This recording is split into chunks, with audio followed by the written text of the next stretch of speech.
Looks like that's an honor.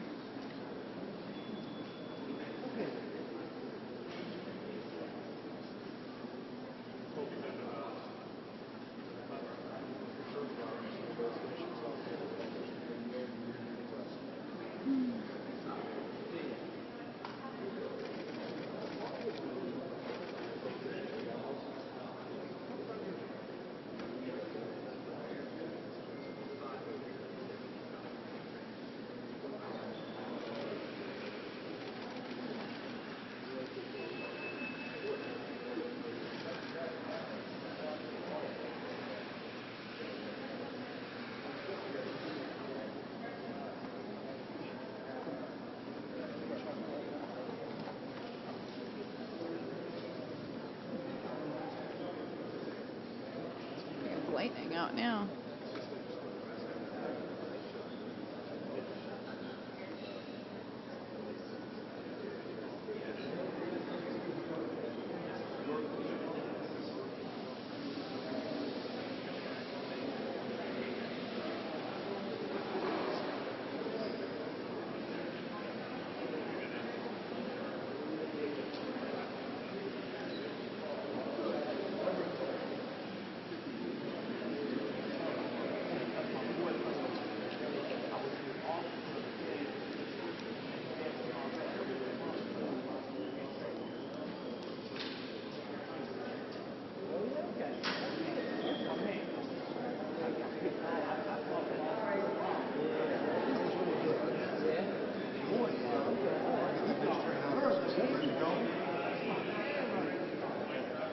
So if I could get your attention, I don't know that there's been a greater assembly of rail constellation transportation officials at this Union Station. And we left Boston, pleased to report that the train was on time. We think in the future we can speed it up, but not to miss the point that when I was growing up in Springfield, Springfield was often described as the east-west, north-south corridor of America. And based upon the tutorial that we received today from the CEO of Amtrak, Steve Gardner, I can tell you that we were well on our way to making this a national intersection again. Clearly, the conversations that we had, we discussed double tracking, we discussed some of the challenges that still await us, but this is a most significant day. To have the CEO of Amtrak, the president of Amtrak, and to have the very distinguished governor of the Commonwealth with us, I think highlights part of the discussions that we've had, and a reminder that we are once again well upon our way.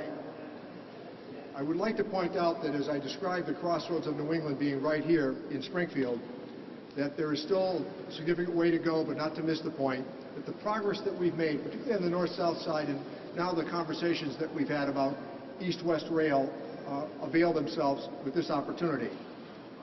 I want to thank Joe Biden. When you consider that the infrastructure bill that we did and the work that the Ways and Means Committee did with the CARES Act, the American Rescue Package, the CHIPS Act, and last week the Inflation Reduction Act, all of this I think highlights one of the most significant congressional achievement periods in American history. And I bring that to your attention because I've had a great working relationship with Governor Baker. He's been terrific to deal with on many of these issues time and again.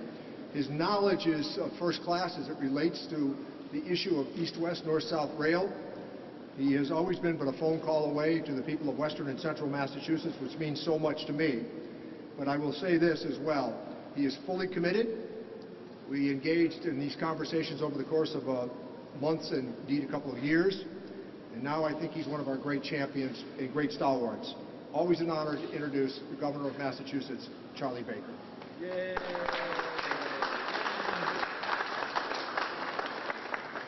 Thank you, Mr. Chairman. And let me just start, first of all, by thanking you for all the work you've done on behalf of the people of the Commonwealth and the country over the course of your career, but especially during the past few years when we were all struggling with and wrestling through the pandemic. Your being a phone call away and the work that you did, not just to provide the Commonwealth of Mass and the people of Massachusetts with the resources that they needed to deal with the many threats and challenges that came with COVID, but the work you did for the country was exemplary. We really appreciate it, and you did it with both Democrats and Republicans in the White House. I do want to thank and welcome Steve Gardner here.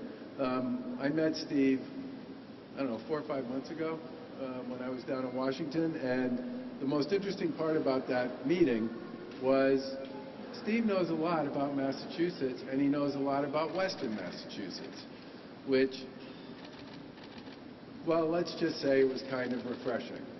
And when I would talk to him about some of the issues around North-South that we've worked on together with our colleagues in the federal government and our colleagues in the communities here, and when we talked about East-West, we were talking about communities and rail lines and histories and possibilities that he was intimately familiar with. And it was during those conversations that we came up with this idea that we should maybe take a ride on the Amtrak train out of Boston to Springfield and take advantage of the 2 hours plus or minus that we had together with Secretary Tesler and his team, and with the Congressman and with the CEO of Amtrak and his team, to talk about both the larger issues, some of which I think Congressman Neal spoke to, which is the fact that Springfield really can be a very significant hub for a lot of rail traffic in the northeast region of the U.S., but it also gave us a chance to discuss in real time many of the issues associated with platforms and tracks and infrastructure and capacity from Boston to Springfield, and to literally be looking at different parts of the system as we were going over them and talking about what it would take to do the work that would be required to get it to the point where it could really deliver the 2-hour ride that we've talked about for the past several years. And while my time here is short, I can promise you that over the course of the next few months, we will continue to build on the work that's been done over the past several years to position this as one of the major opportunities that we will have here in the Commonwealth and throughout the Northeast to do something very special with Amtrak, to take full advantage of the bipartisan infrastructure law and the resources that it makes available, and the commitment that I believe is coming at this from all sides to not just deliver on this, but to really make this part of the Commonwealth, this part of New England, a major hub for rail transportation throughout the region. And again, Steve, I just want to thank you so much for that ride today. You demonstrated once again your very deep knowledge of both the history and the opportunity associated with this. But in addition to that, you also came at it with an enormous amount of what I would describe as high-level information and painstaking detail, which really speaks to the fact that you've not only done your homework, you get extra credit for a lot of the work that you've done on this. And we look forward to going real hard on this over the course of the next few months. And with that, I will turn it over to Steve Gardner, the CEO of Amtrak.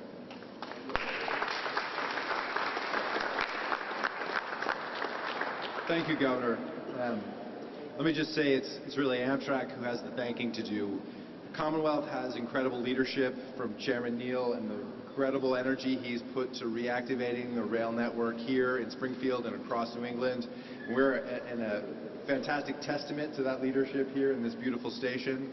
To the Governor and his team, Secretary Meredith Schlesinger, the rail director, are focused on something that needs to happen all over America, which is that we need to rediscover the power of passenger rail to make our nation mobile and sustainable for the future. Little known fact, the United States has the largest rail network of any nation in the world. We have 50,000 more route miles than China, the second largest network in the world. We don't use much of it for moving people. We use it mostly for moving goods, but that wasn't always the case. In fact, Amtrak's network today is smaller than it was in 1971 when we were formed, but we've added 130 million people to this nation. We need to start moving more of those folks by trains.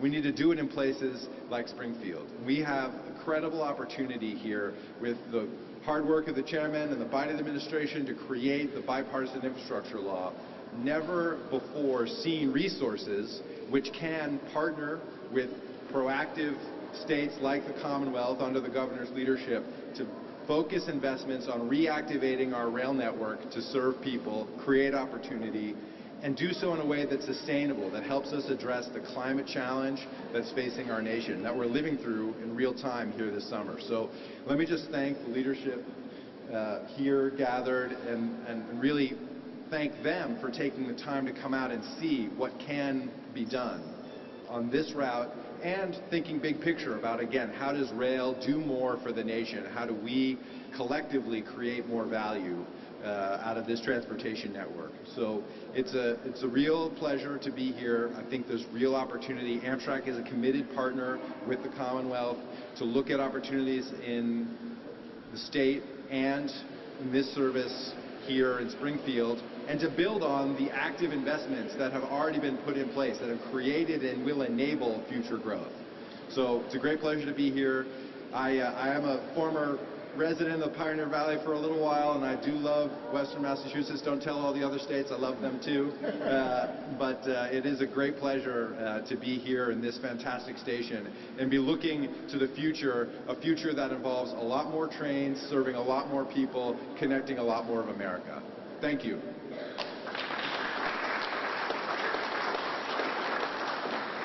I have a chance to hear from Secretary Tessler, who's been marvelous to work with on this issue as well. And I received a tutorial today from these folks with the DOT. They were just great, and they know this every inch of the way, so we're delighted that the Secretary is with us.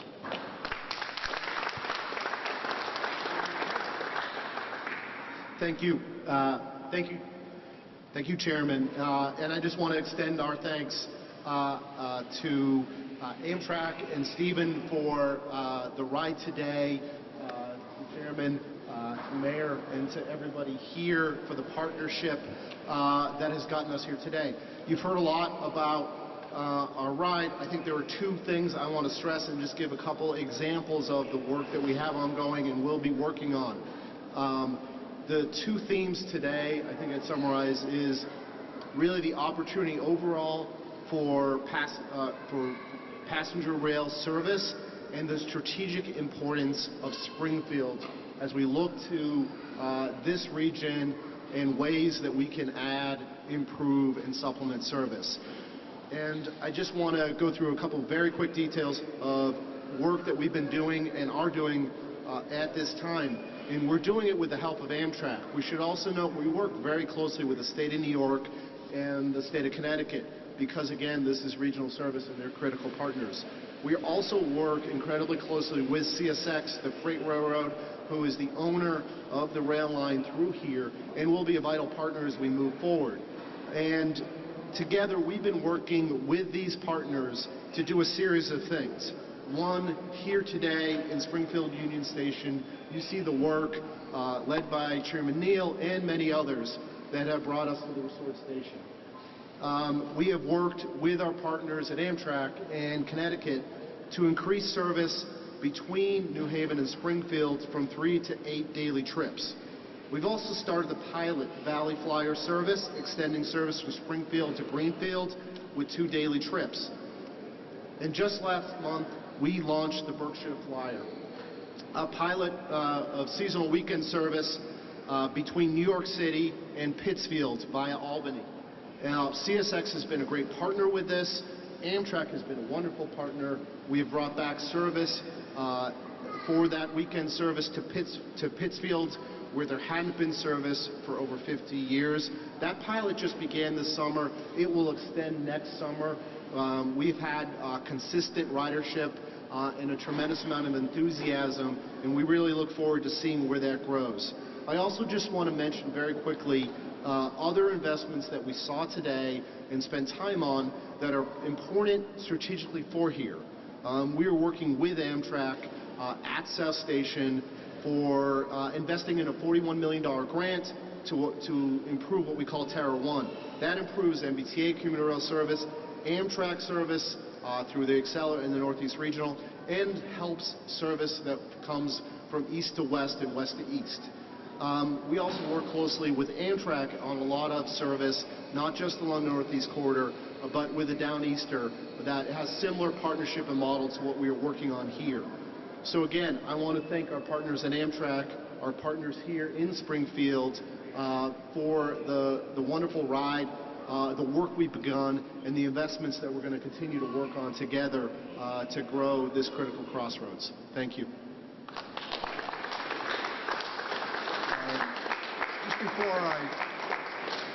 Just before I call on our really fine mayor, who's been terrifically supportive of all of our initiatives, I do want to present the history of how Union Station was restored. And as I said, I was pretty full of myself 45 years ago. But here we are today. And I'm telling you, the levels of cooperation that took place over the many, many years to get this done. And when you look at it, we were talking about the floor earlier, because we came from South Station. This is the original floor. It tells another neat story in and of itself. Great opportunity to hear from our really good mayor, Dominic Sarno. Thank you.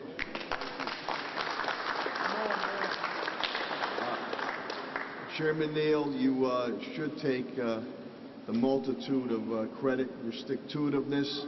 You stuck with this for nearly 40 years, and working with Governor Baker, and now under President Biden's infrastructure program, and Secretary Tesler and CEO Gardner, thank you for your efforts on this. On the way greeting the governor and the congressman, there was a gentleman from New Hampshire who took the train all the way to the Baltimore family gathering and here, and when he asked what was going on, he was enthusiastic, because he said, boy, I'd love to be able to have that train going back and forth from Springfield to Boston and Western Massachusetts. This would be an economic development boom, housing initiatives, jobs out here in the Golden West. And again, as I believe it was CEO Gardner indicated, we need to catch up with our European and our Asian nations. Many years ago it was passenger. Now we're more freight. Now we're going back to the future with passengers. So I cannot say enough. It was all about relationships, working together with Congressman Neal, working together with Governor Baker to have this happen. And I think the stars are aligned. And when this comes to fruition, golden opportunities out here in the Golden West. And again, thank you for each and every one of you involved, because this will happen. And again, my appreciation to Chairman Neal, Governor Baker, Secretary Tesler, and to CEO Gardner and everyone involved. Last thing I'll say is, all aboard. Thank you very much. Questions? Questions?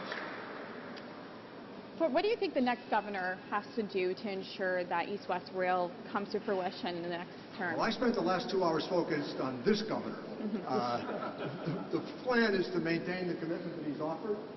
We think that, as the Secretary outlined, that they can put together some pretty good addendum to what they've already been thinking of, and we hope that we can copper fasten this with Governor Baker, and then we'll proceed to the governor's successor.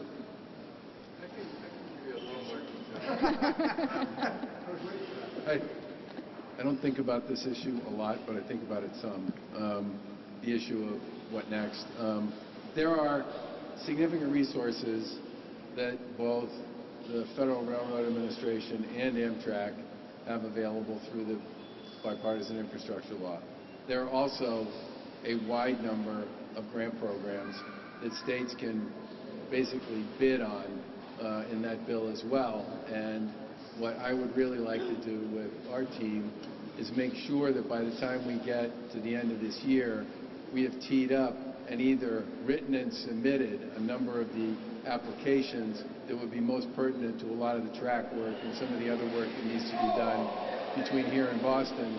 And in addition to that, tee up whatever the, spending time talking to the folks at Amtrak and the FRA, obviously, but tee up whatever other sorts of things we should be putting into the pipeline to ensure that we get what I would describe as Massachusetts' fair share with respect to the resources that are available. Because if you look at a lot of what's in that law, the resources are certainly there. What we need to do is do the best job we possibly can, making the case that dollars spent by us and by the federal government on these initiatives will do more here to expand the opportunity around passenger rail than dollars that would be invested coming from other places. And I think, I mean, we've done so much of the work to be able to define what has to happen here over the past few years.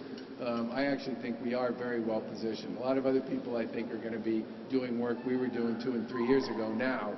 And I think when our stuff goes in, it's going to go in a lot more complete and with a lot more detail and a much deeper and better understanding of what Amtrak wants to accomplish, what FRA wants to accomplish, and what we want to accomplish. So our goal is going to be make sure that this momentum, which we've all worked hard on, you know, just continues to run straight through the end of the calendar year and into whoever the next administration is. And I think we have the information and a lot of the detail we need to do that.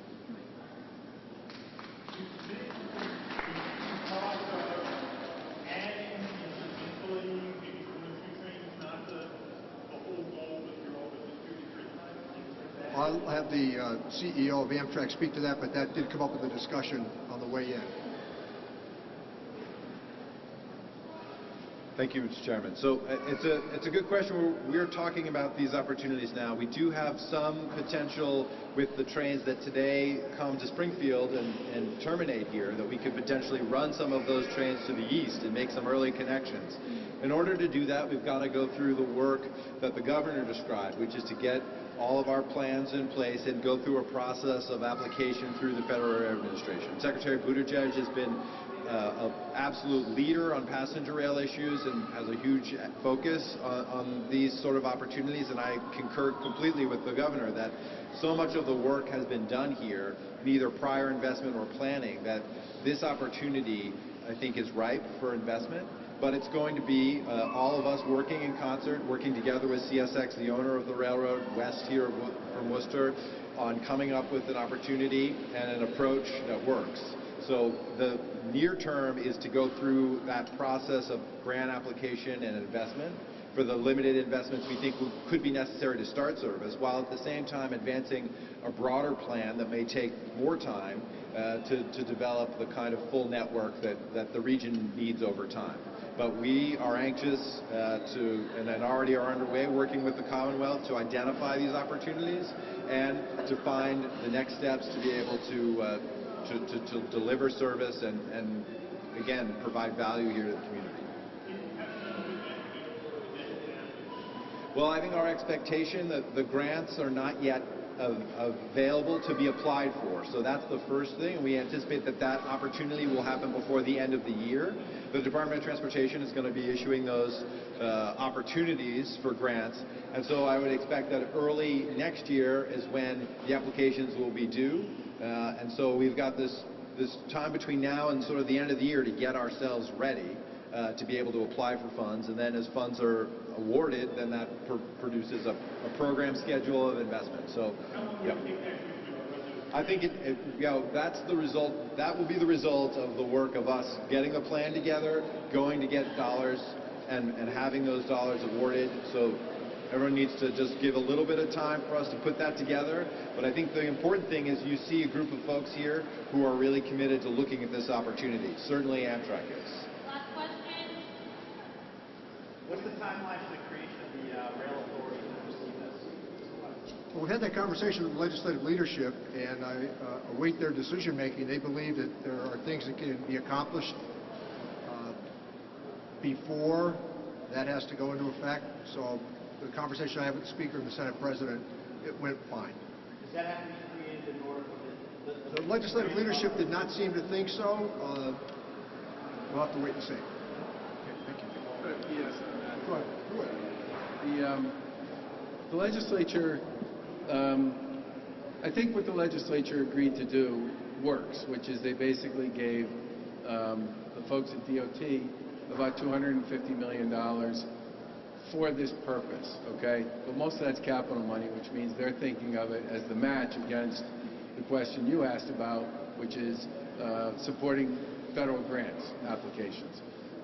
What they also included in that was a requirement that we do, I think by the end of the year, right? Is it March? Well, let's get it done by we need to do what I would describe as a feasibility study or sort of a review of what something like that sort of an authority would look like and how it would fit in the broader scheme of the state's transportation activity generally, which I think, look, the 250 was, I think, a statement about how important this is, but I believe they felt, and I'm perfectly comfortable with this, that we need to do some homework on what that would look like, how it would work, what the responsibility would be, how it would be governed, that kind of stuff, and get a report to them on that by, I thought it was by the end of the year. You sure it's by March? You guys would know, so it's due by March.